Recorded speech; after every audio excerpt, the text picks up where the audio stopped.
welcome to Podcast Fandom, the official podcast for ProjectFandom.com. My name is Nina, and I am back with another ProFan interview. This is a series where I sit down and have a conversation with not just my friends and people who listen to the podcast, but just this people in our community that we built over at Project Fandom. This is something I wanted to do for a minute, and I'm so excited to be doing it now, especially because my third guest is someone that I really, really like, and I don't get to talk to her nearly enough online. She's so busy living her great life. Latoya F. Hi. Okay, so I got to tell everybody that we're recording this on Skype, and Latoya has her video on, and she looks just lovely. Skin is popping. Lovely glasses. She's sitting outside, just living the life. You look amazing. Thanks, babe. Thank you for having me. Of course. Thank you for agreeing to do it. If this is your first time listening to one of these, you may not know that I just asked our group as a whole back in January if anyone would be willing to come on and do this, and I was surprised by how many people said yes, and I quickly wrote down everyone's name so y'all wouldn't change your mind or delete your comments. So I was so happy that you said you would do it, and I was very happy when your name came up in the first random poll that I did. Before we went live, you were saying how happy you are, and I was saying I can see it. So that's very sweet. I want to talk about why exactly you're so happy, but let's get some background information so folks know exactly who you are. Latoya, where are you from? I was born in Alaska. Really? You didn't know that? I did not know. I love doing this. I love you guys. I love doing this. I did not know that. Really? So I was born and raised in Alaska until I was 12. And then we moved to Puerto Rico, and I went to high school there. And then I was in the military for a series of years as well. So, how old are you? I'm almost 50. Stop. Mm-hmm. No, listen. My last guest, lovely black woman named Tamala. And I was like, girl, how old are you? And she told me her. And I was like, stop. Listen, I know I joke and say black don't crack and all of that, but we look amazing. Facts.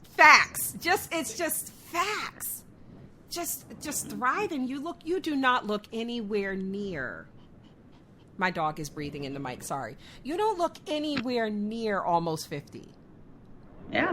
1973, baby. I'm 74. I'm right behind you. Yeah. Okay. So born in Alaska, moved to Puerto Rico for a bit. And that's where you went to high school, you said, right? Correct? Okay. And then you spent some time in the military. Okay. So was it military family? Is that why you moved to these locations, or was it because I don't know many black people from Alaska? Okay, so yeah, both of my parents were in the Air Force. Okay, and they got stationed in Alaska. Mm-hmm. And then my dad was air traffic controller. And he put in a bid. It was Alaska that he stayed in. That's where he got out at. Mm-hmm. And then he put in a bid for Puerto Rico because he got tired of the cold. Of course. So how was that? How was it growing up in Alaska? What was your childhood like there? I mean, it was great. For us, PE was skiing and ice skating. Nice. PE and ice skating, very tight-knit community. There was some black people, but, very much, Alaska is very much, at least when I was growing up, Alaska was very much leave your car running, while you go into the store. Right. It's much you take care of each other. Because the weather was so brutal in Alaska. Where I'm from, it was not uncommon to be negative 40. Jeez. It was just not uncommon. It is. You tend to look out for each other. Yeah. Yeah. very white, of course. I had to learn a lot about being a Black woman once I left. Wow. Yeah. A lot. But honestly, it's a great place to raise kids. I can imagine. And, you talked about, born in 73. And so I would imagine our childhood had like a lot of similarities and parallel just in terms of like, discovery in the world changing around us being the same age as these things are happening. And I often say that, like, especially now, having lost my father a couple of months ago, I find myself thinking of the past a lot. And now it's like any story that comes up or any kind of, like a movie that I may have seen in the 80s or 90s or something, it's always like, yeah, back when my dad was alive, or thinking about being able to travel back in time. I'm always like the 80s. I feel like that was just such a really, it had its problems, but I thought that was always such a really good time to be a kid. And so even now I'm like, oh yeah, I would go back to the 80s in a minute. Like everybody was still alive. But what was that like for you? Like the 80s in Alaska? Well, one of the funnier stories, it wasn't funny at the time, of course, but one of the funnier stories that I can remember with my father was when we moved to Bethel. Bethel is a very Native American town. Okay. So they never seen Black people before. The only one that they saw Black people on HBO, Shaft. So they used to call my father Shaft because my dad was 6'2", dark skinned, had an afro. Got it. Yeah, it was interesting. I remember when we moved there, they threw rocks at our door because they didn't understand what it was to see Black people, but in the end, they learned to love us, or we all grew to love each other. Their apologies and stuff. I think they were just afraid of what they were being told about Black people. Of course, yeah. When I was a kid, we used to do things like climb into a whale and cut off whale blubber, or walk on tundra, or I remember the time I got caught under ice. It was a wild childhood, especially when I lived in Bethel. Wow. Especially when I was playing in empty lots. My 80s and your 80s were a lot different. But the thing is, you played outside. Yeah, I did. Yeah. Than the kids do now. Yeah. Now they don't do that. No. It's unfortunate. So. Yeah, we were just talking about that, traveling like ourselves to school, like just like walking to school, that whole leaving your door to go to school, and like the group getting bigger as you walk, as you get to this corner, somebody's house, they're coming out, and it would be like no adults, like that traveling by public transportation on our own, things like that. It's just skills in a way, life skills that my kids never had to develop. Exactly. Yeah. Like, where I lived in Fairbanks, we moved between Bethel and Fairbanks a lot. So during the summertime, it was all light. And my parents would tell us, they would forget and tell us to come home when the lights go off. Right. Like, head back home. We'd be out in the summertime till like 11 p.m. Right. It's still light outside. Yeah. Bam. Knowing once we get home, we was going to get in trouble. Yeah, of course. But it was stuff like that. Like, we just kind of hung together and learned how to like talk to each other and be with each other, and it's really helped me be able to do what I'm able to do now. Nice. Able to like talk to anybody or feel comfortable in my own skin, no matter what. Yeah. Do you have siblings? I do. I have a brother who is 3 years apart from me. Older? I'm the oldest. Okay. So I have a younger brother who's 3 years apart from me. I have another younger brother that's 10 years apart from me. Wow. And I have a younger sister who's 16 years apart from me. Wow. What's that relationship like? Are you, cause I have, I'm 10 years older than my sister and one of my sisters. I'm the oldest as well, but I'm exactly 10 years older than my sister, the only sibling I share, with my father. my children are 10 years apart. And I kind of agonized about that, like worried that they wouldn't be close and that I kind of did them a disservice and waiting so long. But 16 years, that's a big age gap. What's that relationship like, if you don't mind? Oh, no, I don't mind at all. Well, when we were growing up, it was almost like I was the second mom. I know that feeling. Yeah, there's such a gap. Mm-hmm. But with my little brother, the one that I'm 10 years apart from, Mm-hmm. he was just my little brother. Like, Yeah. I just protected him like he was mine. With my little sister, though, it's like every lesson I learned, she learned from me. Everything that I did, she did. Well, we were really close when we were younger. She's done some fuck shit, as so not as close. Right. But I do still really love her, and I covet the relationship that we had. Yeah. Yeah. Because, it was like little mini me running around. Mm-hmm. Mm-hmm. I will say my mom was nice and pissed, though, when she had him. That wasn't the plan, huh? That was no. I remember coming home one day and my mom was sweeping all hard. Like, she was just so pissed. And it took me a minute and I asked her, are you okay, Mom? What's up? And she told me she was pregnant and that she was sending my dad to get an immediate vasectomy. Talk about closing the barn door after the horses get out. It's a little too late now, right? Yeah. Oh, that's so cool. So how was then the shift from Alaska to Puerto Rico? Was it a big shock change, like in terms, not just the weather, but the people and the way you're received? I didn't know Spanish. Ah, right. And then it was a whole different culture. Mm-hmm. So my dad, I told you he was an air traffic controller. Mm-hmm. So we went to school on, it was a military base, but it wasn't a military school. Okay. And it was different. It was different. I will say, when you're that young, because I was 12 at the time, when we went to Puerto Rico, you learn to adapt to different cultures. Right. Native American and white is what I grew up as a kid when I was younger. Then I switched to Puerto Rican and a totally different culture. And I loved it. I think that's part of the reason why I'm here in Mexico, honestly. Right.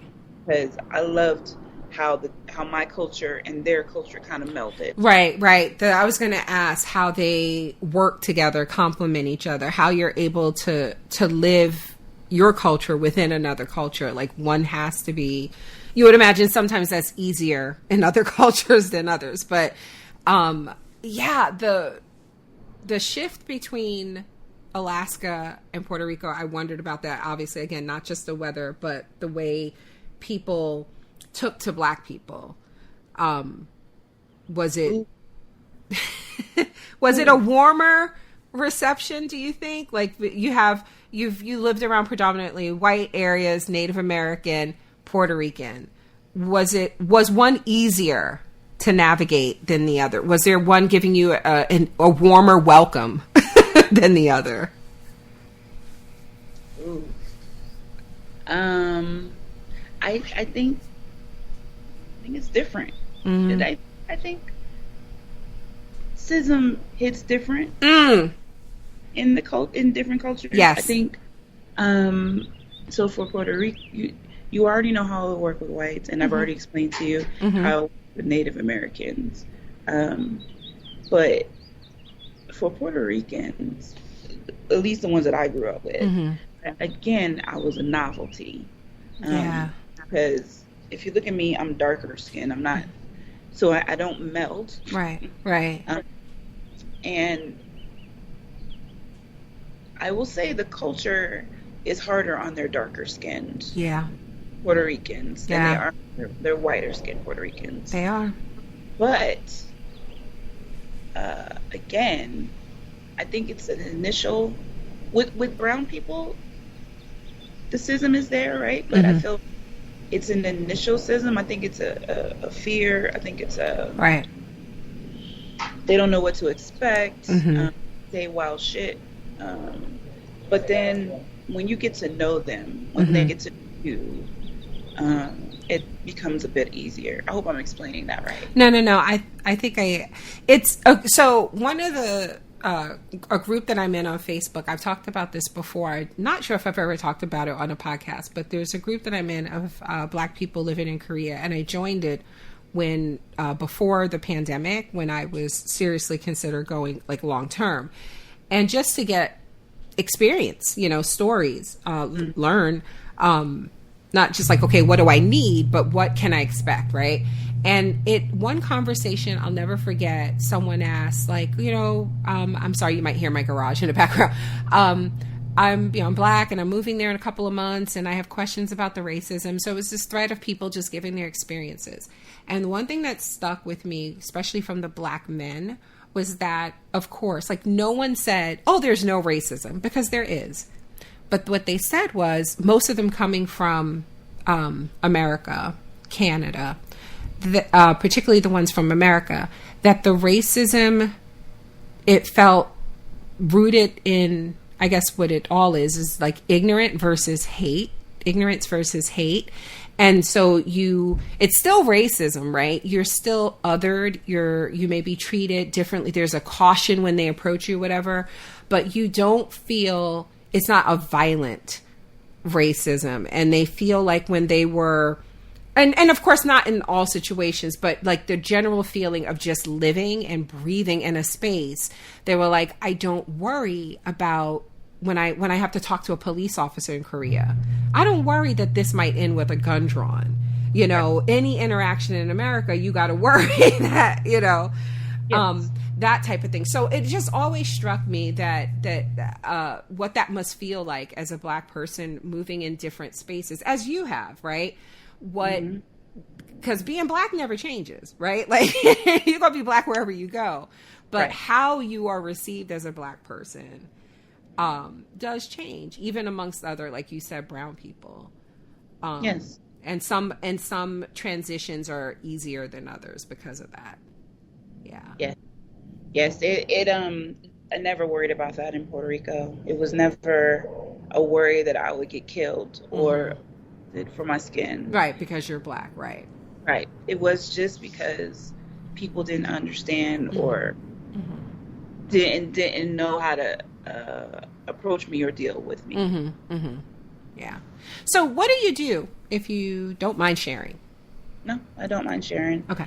So as of now, because now I live out of the country, I work online and I build websites, work on graphic design, working on a business where I can help young girls get into tech and HBCU.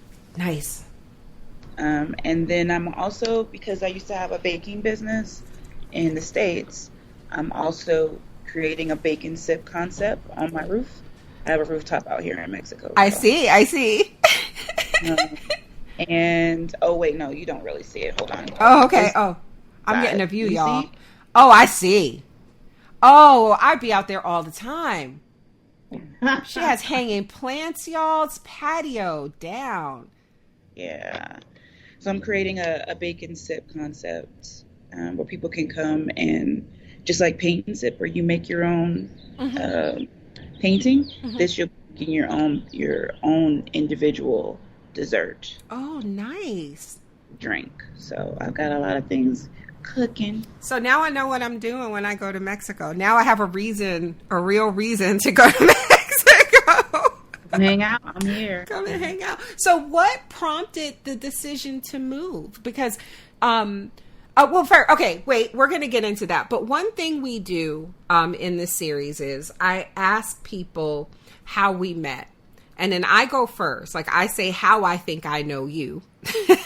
And some people, it's strictly, I was Googling looking for a Game of Thrones podcast. But some people we met differently. And it's because of the internet and how these relationships work and they're all connected. I always find it interesting to kind of go back and see if we can pinpoint, how do we know know each other again? So I go first because I'm probably wrong, and then you tell me what you remember.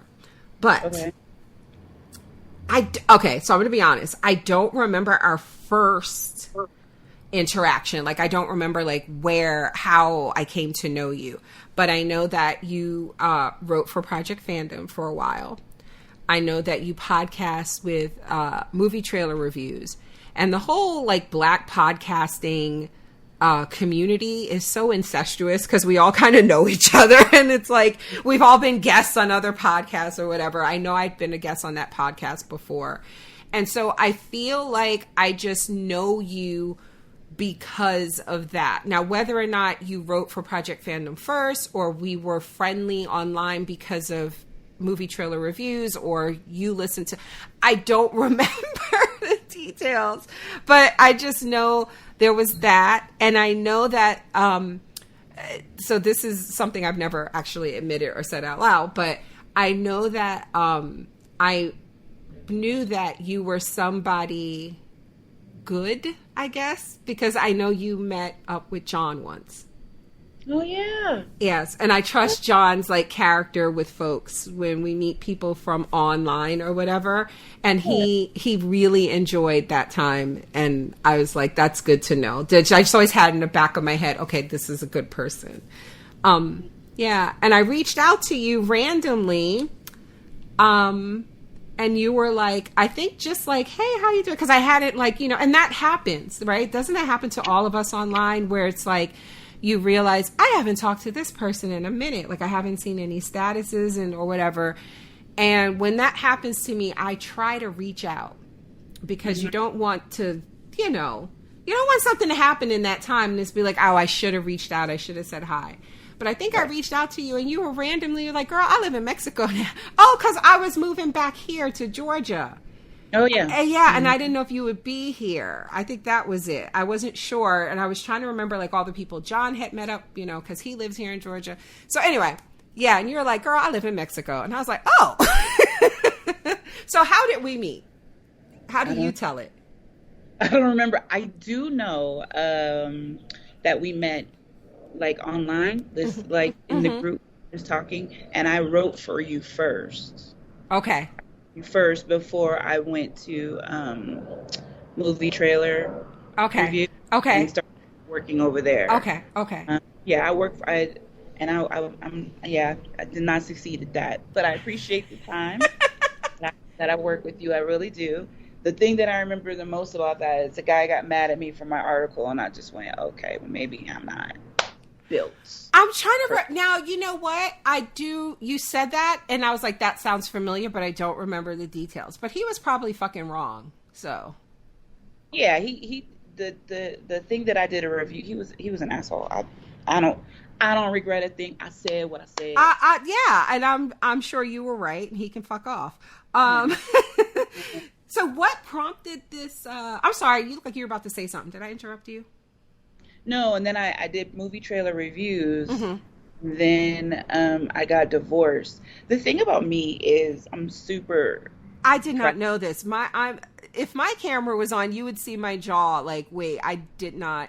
There's one... Again, I always say people come on, you can talk about what you want to talk about. There was one thing I thought I remembered you and I having just a private conversation. I don't remember if it was after my grandmother passed. I'm not sure the details, but I thought your dad had passed.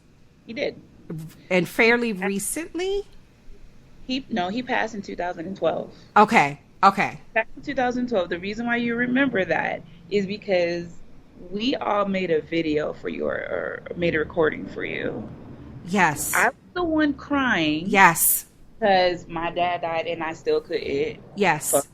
Yes. Yeah. I remember. And and can I just tell you, I regret to inform you, I understand.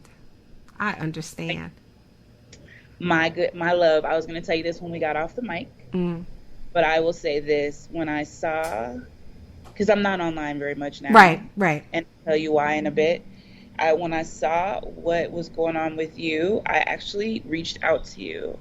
But in the middle of it, I started having emotions, and I was like, nope, not doing it. I'm not going to do it to her. I'm not going to do it to me. So I didn't say anything. But I want you to know I love you. I will always tell you that. I don't talk a lot. I'm in the background, but I'm always rooting for you, babe. I know you are, and I feel that. And I'm not just saying that. I feel that. I believe that. I know that. And I know what you're saying because, girl, this grief hits me, and I don't know what to do. It's I'm 10 years in, right? I'm 10 years strong in this. The only thing I can tell you is just give yourself the time to sit in it. Because if you try to push through it, that shit don't work. Right. People telling you that it's going to get easier with time, they a fucking lie. It numbs over time. Yes. So you I listen, anytime you want to talk, I'm here. Okay. I know what you're going through, though. It's just, this is some tough shit. And yes, you are absolutely right. That's exactly what it was. It was the recording. And can I just say, because I know the community is listening, this is one of those podcasts that I've been doing that if sometimes not everybody watches all the shows. So it's like, oh, I don't listen to your Game of Thrones or whatever, but everybody's been listening to this. And this community, I'm so grateful to it, because I don't know where I would be had this happened without this community. And it breaks my heart that I can tick off names, so many of you women in this community that have lost their dads in the past few years, and I just know, and it's like I just joined this club that none of us asked to be a part of, and though it sucks, I'm just so grateful. I'm so grateful that I have all of you, and I feel it. So when you said that to me, it's not. I don't know how it felt to you guys listening at home, but just know that I could feel that, and it means everything to me. For a very long time, I felt bad about that recording because I was the one boo-hooing on it. No. But I just wanted you to know how I felt. I was trying to work through my emotions at the same time. Yeah. And that's how we help each other, honestly, because there are times when I've said before where I want to talk about how fucked up this feels, how fucked up it is. And I feel like the two people who know the most are my sister and my stepmother, my dad's other daughter and his wife. And then I hesitate to pick up the phone to just say anything because I'm like, but what if they're in a good moment? And I don't want to bring my shitty moment in their good moment. And I get it. But what happens is someone said to me, okay, but think about it. When it's their turn and they reach out to you, what do you say? Do you tell them, well, I was having a good moment and you just ruined it? No, you give them what they need. This is how we help each other. So do not apologize for crying in that, because this is how we help each other. Not everybody is going to have the stiff upper lip, when they're trying to be there for you. Katoria came over last week, girl. We sat here right on my bed like fucking 15-year-olds crying over our, lost grandmothers and dad, So this is how we help each other. I truly believe that.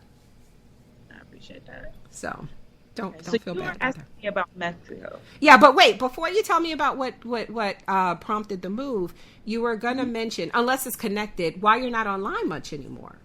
Because most of the people listening, we're just chronically online. So I want to hear how someone does this. Oh.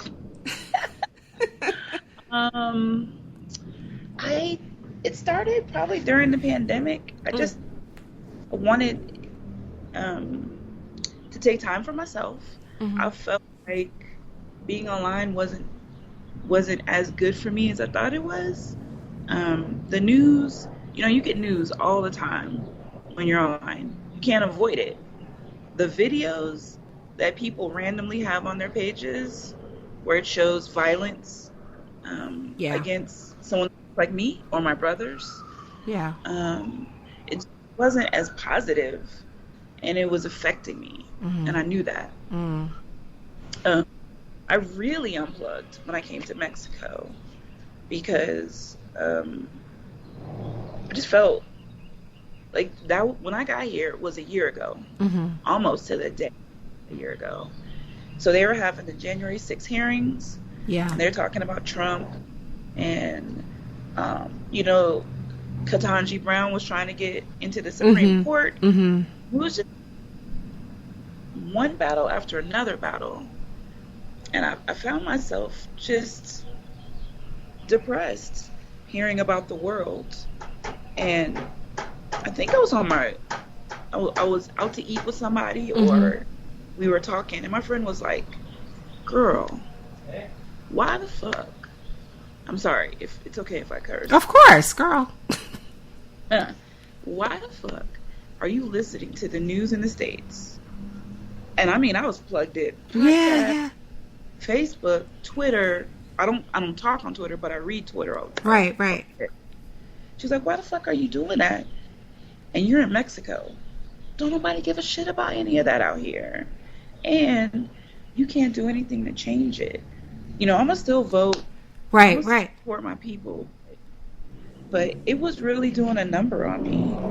And I know, especially, you know, since my dad has passed, that depression can hit me like a brick. Right.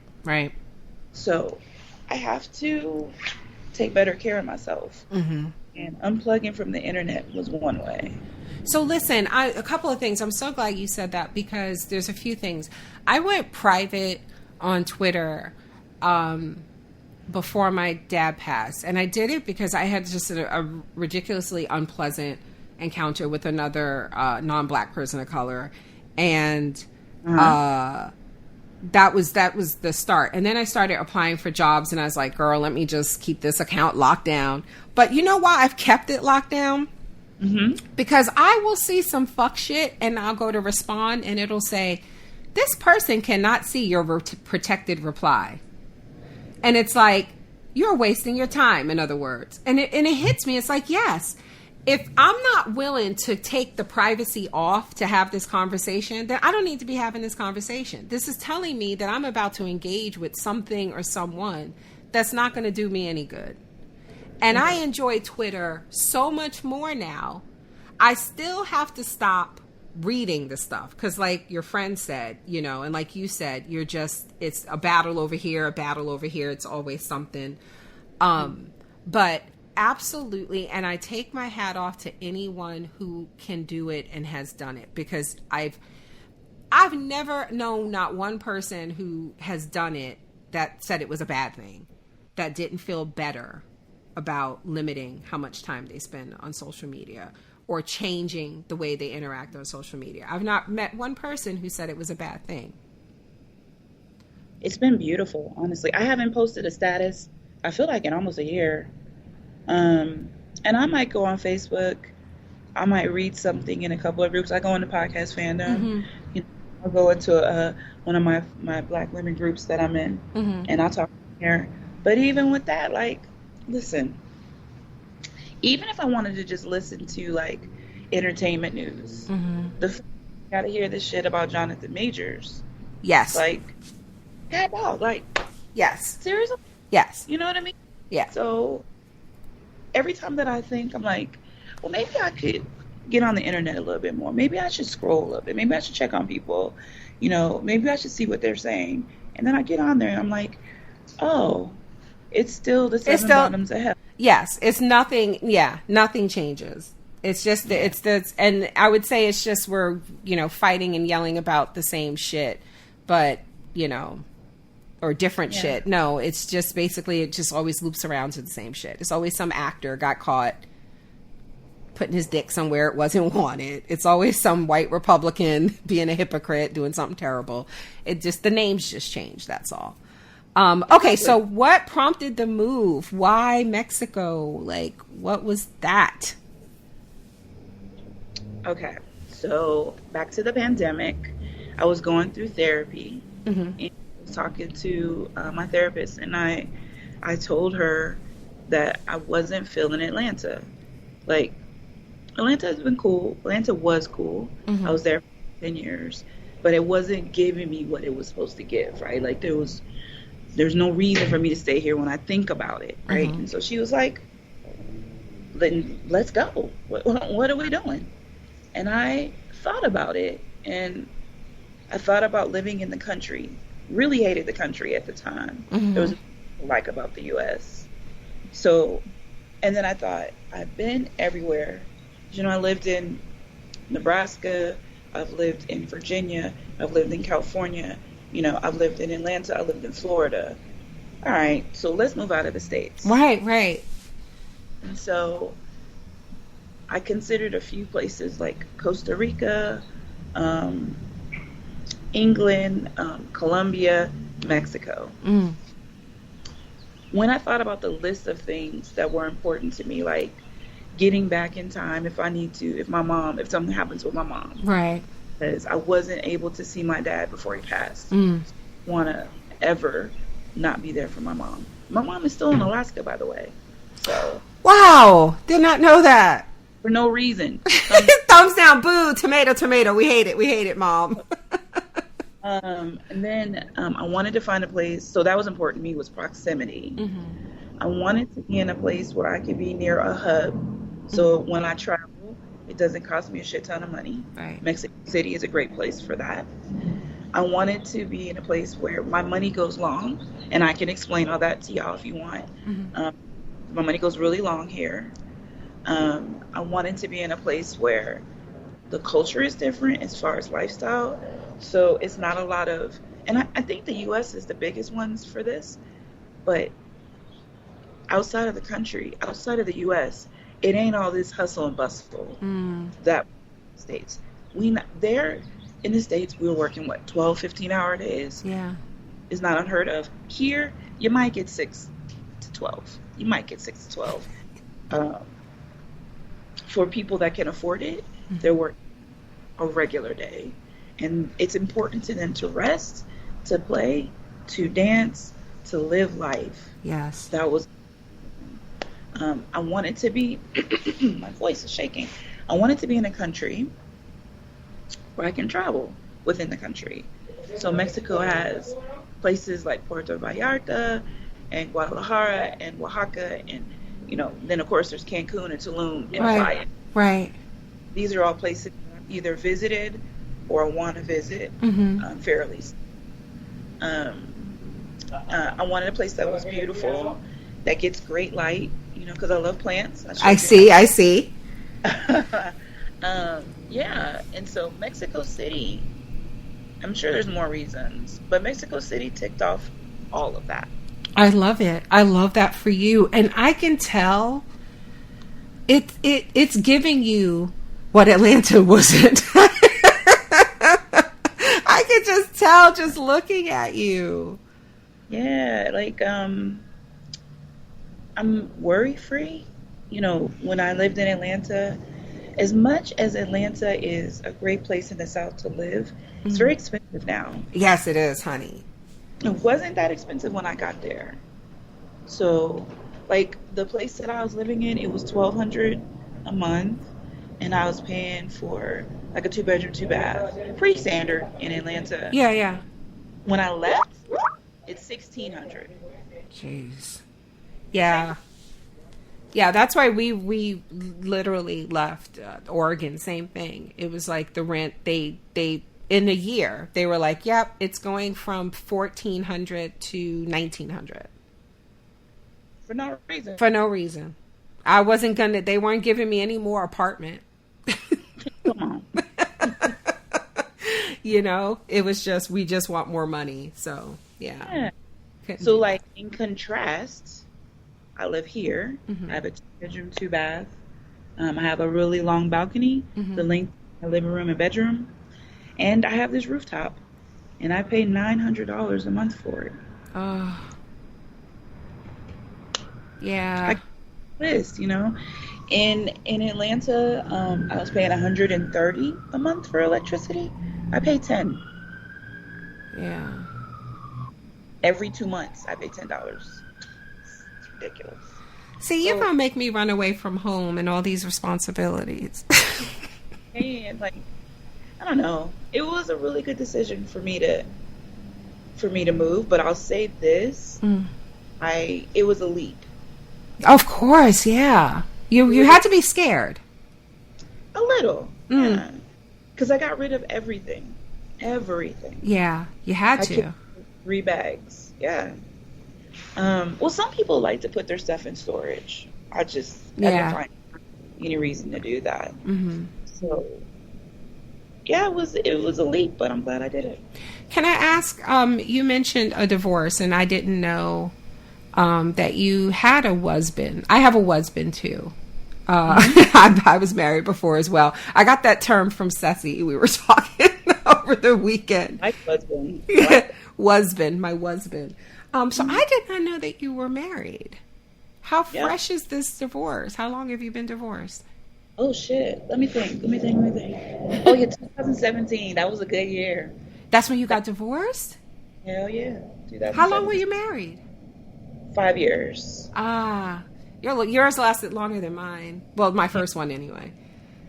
Yeah. My husband was, and I've never said this, but I don't care. My husband was abusive. And so at the time, I was doing movie trailer reviews, and I had the podcast that I was doing, Secret Sauce. That's right. Yeah. And it was doing really well. And I had to stop because no one knew this. I was literally running from him, and I had to hide in my friend's house just to be safe. So to think of where I was in 2017, and I never told anyone because there was some shame in that. Of course, and I hate that. Yeah. There was some shame in that. So a lot of people, no one knew except for my friends that knew me for years and years and years. Mm-hmm. But yeah, I had to run and hide for a few months. And so that's when I stopped podcasting. But then, whole is life after that, buddy. I lived that. Listen, I made up for all of that. Good.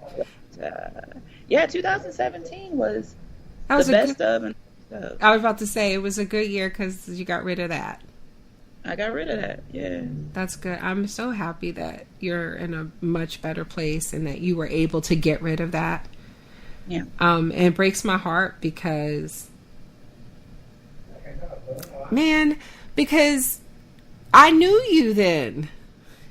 And I had no idea. And I get what you said about shame, but it still just breaks my heart because, as I said a few minutes ago, and I mean this, like I was interviewing Tamala. She was the last interview before you, and she was talking about Lance in our group, Lance L, and how he has been there for her and his offerings to be there for her, and that's like, yeah, y'all met because of a stupid fucking podcast and, talking about TV shows and stuff. And as great as this community is and how we have been there for each other. And listen, I wouldn't have been able to, I said I wasn't going to cry. I wouldn't have been able to be here and see my father the way I did. I should have saw him more after I got here. And that's some shit I'm going to have to find me a therapist to work through, and that's probably something's going to pain me for the rest of my life, but I did get to see him and spend a little time with him and cook a meal for him, and hug him and kiss him. And I would not have been able to do that if it not for the people listening to this podcast, because that GoFundMe, it was y'all donating amounts of money, and people who already pay for the podcast. I mean, and that's the kind of community we have. And I will forever be grateful to them for giving me that gift.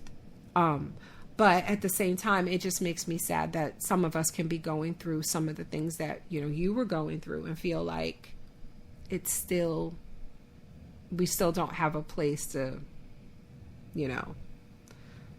it's wild. I went through a lot through that time, but I think when I started backing away from telling people things, the last time I went to church. So it's hilarious. I went to church because my ex-husband pushed me, right? And I wanted to figure. I've always been that girl. I've never had anybody put their hands on me before. So I've always been that girl that had that friend. That was that friend. Yeah. Tell me about him. Okay, so let's go cut his tires. Right. Go fuck up his shit. Right. Yeah, let's go fuck him up. That was me until I was in it. Yeah. And I remember, because when you're married, people make you feel like you got to do everything you can to preserve. To keep it. Yes. Yeah. And so he pushed me. And before I told anyone, I went to church. Last time I was in church ever. And I said, my husband pushed me and I don't know what to do. And the first thing she said to me was, well, what did you do? About that. I think that was the last time that I really started I let people in. And then my mama said, well, girl, you know you got a mouth on you. No, yeah. So I get it. So for me, being quiet and private, Mm-hmm. how I handle things. Mm-hmm. But ever since I've been here, ever since I started getting therapy, Mm-hmm. I've opened up more. Mm. And I let in more. But I'm still really careful about it. Yeah, of course. Yeah, I'm kind of going through something kind of similar with not the abuse part, but the letting people in and sharing information and stuff. And it's hard. Yeah. It's hard, especially when you try to open up just a tinge of your heart, and then somebody squashes it out. Yeah. It makes it really hard for the next person, I think. Yeah. That's why we gotta treat each other better. Well, great though. I'm good. Yeah, you look good. No, y'all don't understand how just present and content my girl looks. I'm so happy for you. I'm so happy we spoke today. I'm so happy you did this outside. I'm so happy your camera is on. But this even though I don't get to see your face. I know. I'm sorry. I didn't know. Like, okay. So what we're gonna have to do going forward, I think, is y'all gonna have to tell me as the next people who come on if you want the camera on, because then I gotta be ready for that. No worries. So, thank you for taking the time out and having such a beautiful discussion. I feel so bad for the people listening because I feel like y'all just heard me catching up with a friend. I feel so guilty because this was just so enjoyable. But yeah, and you're someone who, as you know, she just explained to you guys, she's not online a lot, so I don't talk to you online as much as I used to, right? But even with that, anytime we do connect, you're always so sweet. And so, like, this is how she is. It's like, how are you, love? Like, this is who Latoya is. And I feel that. It never feels fake or phony or like, when you ask somebody, like, how you doing? It's just like habit. You don't really care how, and then you answer fine, even if you're not, that whole bullshit. It never feels like bullshit when I'm talking to you. It feels really nice. So, and very, very genuine. So, and I am genuinely happy that you're in such a good place, like literally and mentally. Yeah, like this is, when are you going to Korea? Did you change your mind on that? So I'm actually going, I'm waiting for that tax return to hit, girl, so I can buy a way too expensive ticket, because I was planning to go with friends that I have been studying with since the pandemic really hit. I was doing that and tutoring on Clubhouse on that app. And we were planning to go, and then my dad went into the hospital, and I just kind of backed away from because I was just dealing with that. And then he passed, and I told him, I was like, I can't even think about traveling or living or anything, so I'm probably not going to go. And, so now some time has passed, and they told me, I started classes again a couple of weeks ago, and two of the women were like, listen, we got a place in Seoul. Airbnb, we've already paid for it. If you can get yourself a ticket, you can come stay in that Airbnb and you don't have to pay us anything. Yeah.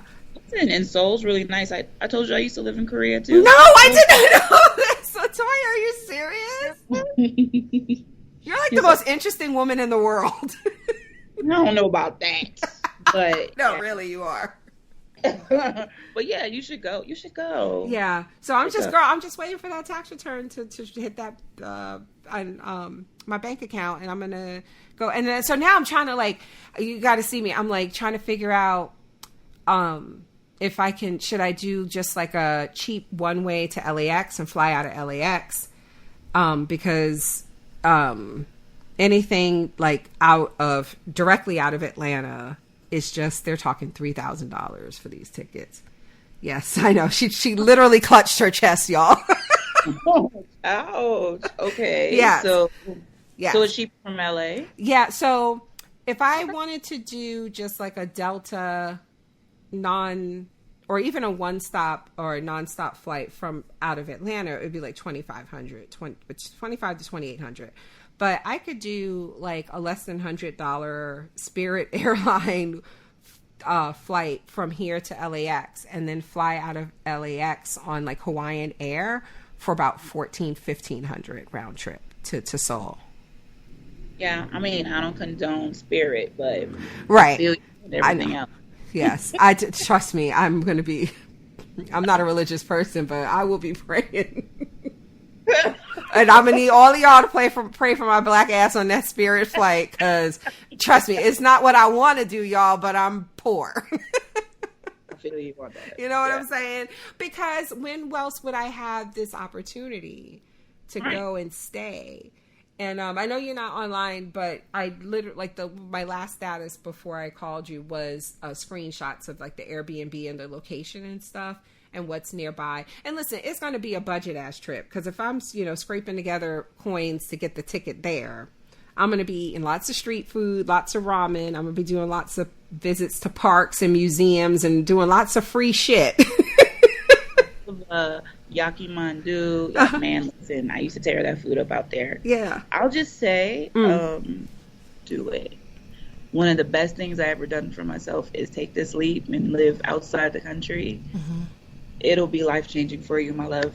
I promise you. Okay. Do it. Oh, yeah, I'm going to do it. Because that's the thing I've been realizing about myself, is that I want to do something. I'll make arrangements to do. I'll even agree to do something, and then spend the time up until that thing coming up with reasons not to do it. Trying to talk yourself out of Absolutely. it. Absolutely. Don't do it, sis. Go. It's good for you. I'm going. And it's a great opportunity. Please. Yeah, I will. Please, how can I help you? How can I help you go? Yeah. So, yeah.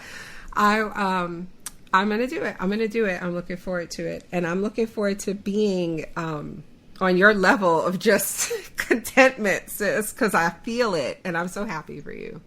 Thank you. So, okay, well, thank you for doing this. Again, you guys, thank you for listening. I will be back in the next week. I already drew the next 3 names. It's so weird because so far it's all black women, which is great. I'm here for it. It's just a series. But one of the names I drew for next time was our first white guy I'm going to be interviewing next week. So that's going to be interesting. But I've been loving doing this and getting to know you guys better. And hopefully you've enjoyed listening and getting to know the listeners and my friends better. And I will talk to you next time with the next person. Thank you again, Latoya. My pleasure. Thank you for having me. Of course.